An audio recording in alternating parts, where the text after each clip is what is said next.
Colossians chapter 1 verse 17, and He is before all things, and in Him all things hold together. Magandang araw, ang tatalakayin po natin ngayong araw sa ating daily devotion ay ang deism. At ang una pong katuruan na natutuhan ko ngayong araw kay Pastor Russell Ocampo ay God is actively involved in the world. Ang ating Panginoon sa Kristo po ay umiiral na bago pa ang lahat ng bagay at siya po ay nagpapanatili ng pagkakaayos ng lahat ng likha. Pinapakita po nito na ang ating Panginoon Diyos ay hindi isang malayong tagapamasid lamang o hindi lang siya spectator, kundi siya po ay isang aktibong gumagawa sa mundo. Mula pa sa simula, siya ay nagdisenyo ng sanlibutan. Ito po ay nakasaad sa Genesis mula chapter 1 hanggang sa end of Genesis na in the beginning God created heaven and earth, etc. etc. Siya po ay sa simula pa lang ay nagdisenyo na ng sanlibutan at hanggang sa ngayon siya po ay may hawak ng lahat ng bagay upang manatili itong maayos at gumagana ayon sa kanyang layunin. Kung wala ang ating Panginoon Diyos, ang lahat ng bagay ay mawawalan ng saysay at guguho.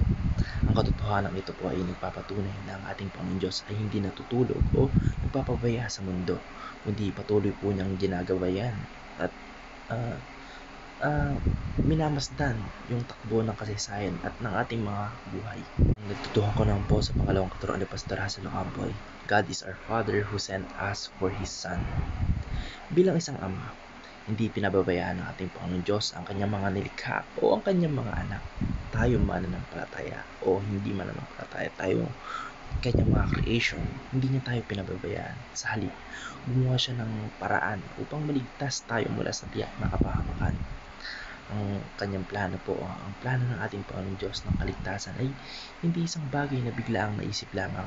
Hindi ito po isang plano ng kanyang inihanda mula pa sa simula ng panahon. Sa pamamagitan po ng ating Panginoon sa Kristo, pinakita ng ating Panginoon Diyos ang kanyang lubos na pagmamahal. Siya po ay nagpasakit. Siya po mismo yung nagpasakit. Sorry guys. Medyo lutang na. Siya po mismo yung nagpasakit o yung tumanggap lahat ng kaparusahan na dapat ay nasa sa atin. Yung kamatayang dapat na natin mga tao ay sinalulahat ng ating Panginoon Kristo para tayo ay mabalik sa tamang relasyon sa Kanya o tayo ay may balik sa original na layunin na kung bakit tayo ginawa ng ating Panginoon Diyos. Kaya dahil po dito, hindi natin kailangan magduda sa pagmamahal ng ating Panginoon Diyos. Ang katotohanan ang ibinigay po ng ating Panginoon Kristo, yung kanyang anak ay isang patunay na nais niya tayong mapalapit sa Kanya. Isipin mo yun, yung bugtong mong anak o yung kaisa-isahan mong anak ay ibinigay mo para lang mailigtas yung iyong creation. Grabe. Nakasulat po ito sa Biblia, which is John chapter 3 verse 16. For God so loved the earth that He gave His only begotten Son, for whoever believes in Him shall never perish and have everlasting life. Grabe yung pagmamahal natin po ng Diyos. Kaya dapat hindi tayo magduda dito kasi dahil sa pagmamahal niya, yung kaparusahang kamatayan na dapat ay nasa atin, isinend niya yung kanyang anak para maging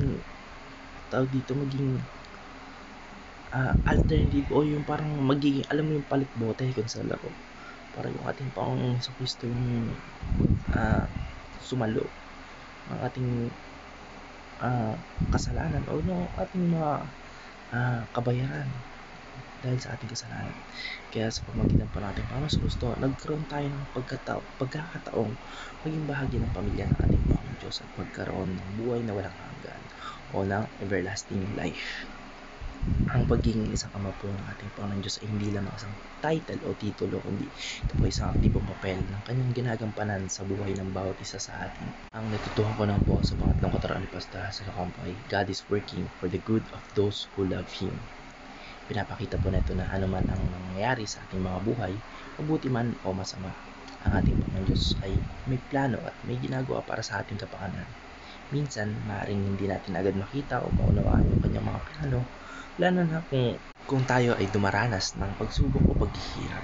Ngunit tulad ng isang ama na nagnanais ng mabuti para sa kanyang anak, ang ating Panginoon Diyos ay laging may mas mataas na layunin para sa ating mga buhay. Sa pamamagitan po ng ating Panginoon Kristo, tayo ay may katiyakan na ang ating mga buhay ay hindi na nagkataon lamang o nagkataon lamang. Ang ating Panginoon Diyos ay may plano para sa atin, at anuman ang ating sitwasyon, siya po ay gagawa o gumagawa ng paraan upang ito ay maging isang bahagi ng kanyang mas dakilang plano. Kung tayo po ay magtitiwala sa ating Panginoon Diyos, makikita natin kung paano niya ihinuhubog yung ating buhay para sa ating ikabubuti. May testimony nga po rito kasi before ako mapunta sa CLCC, which is my current church, ay tinry kong pumasok sa isang call center, BPO company, and nag-fail ako. Sa madaling salita, nag-fail ako kasi tawag dito, bigla akong nag-black minded, though nag-ready ako ng 2 days or ahead, 3 days ahead, pero nung sa actual interview na, grabe, na-black minded ako, wala akong nasabi. Tapos after nun, parang connection ko, Lord, ano ba talaga yung plano niyo sa akin? Bakit ganun yung naging outcome? And 3 or 2 weeks after ay nakita ko yung post ni Ate Sunny Rose sa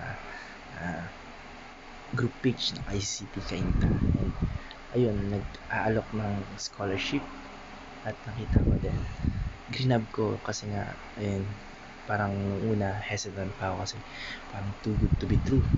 Ayun nga, dahil 1K per week, mag-church ka lang, tapos ganun, makukuha mo lahat ng privileges na yun sa pag-church lamang. Kaya ayun, una hesitant, then eventually pumayag ako kasi gusto ko na i-grab yung chance o yung opportunity na yun, kasi wala rin ako ng time na yun.